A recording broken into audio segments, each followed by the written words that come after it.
أهلا بكم يا عشاق كرة القدم في كل مكان. في هذا الفيديو سنتعرف على الموعد المنتظر لانطلاق الحدث الكروي الأكبر في التاريخ، بطولة كأس العالم 2026 التي ستقام بتنظيم مشترك بين الولايات المتحدة والمكسيك وكندا، وستشهد مشاركة 48 منتخبا لأول مرة في التاريخ. البداية ستكون يوم الخميس الموافق ل11 من شهر يونيو، حيث سينطلق حفل الافتتاح الأسطوري من ملعب أستيكا التاريخي في العاصمة المكسيكية مكسيكو سيتي، وسيعقبه مباشرة المباراة الافتتاحية المثيرة والمنتظرة التي ستجمع بين منتخب المكسيك صاحب الأرض والجمهور ومنتخب جنوب أفريقيا.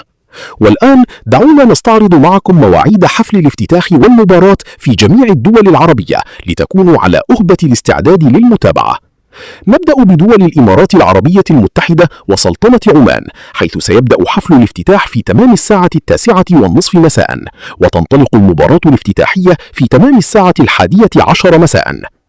أما بتوقيت المملكة العربية السعودية ومصر وقطر والبحرين والكويت والعراق واليمن والأردن وفلسطين وسوريا ولبنان، فستتابعون حفل الافتتاح في تمام الساعة 2:30 مساء، على أن تبدأ ركلة البداية للمباراة في تمام الساعة 10 مساء. وإذا نزلنا إلى توقيت ليبيا والسودان، فإن حفل الافتتاح سيكون في تمام الساعة 7:30 مساء، والمباراة ستنطلق في تمام الساعة 9 مساء. وبالانتقال إلى دول المغرب العربي وتحديدا تونس والجزائر والمغرب، فإن حفل الافتتاح سيبدأ في تمام الساعة 6:30 مساء، بينما ستنطلق المباراة الافتتاحية في تمام الساعة 2 مساء.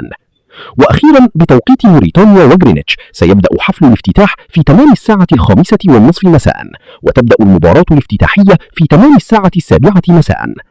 جهزوا أنفسكم لنسخة استثنائية وتاريخية من المونديال، ولا تنسوا الاشتراك في القناة وتفعيل الجرس لتصلكم كل تحديثات البطولة أولا بأول، ونلتقي في تغطية قادمة. دامت لكم متعة كرة القدم.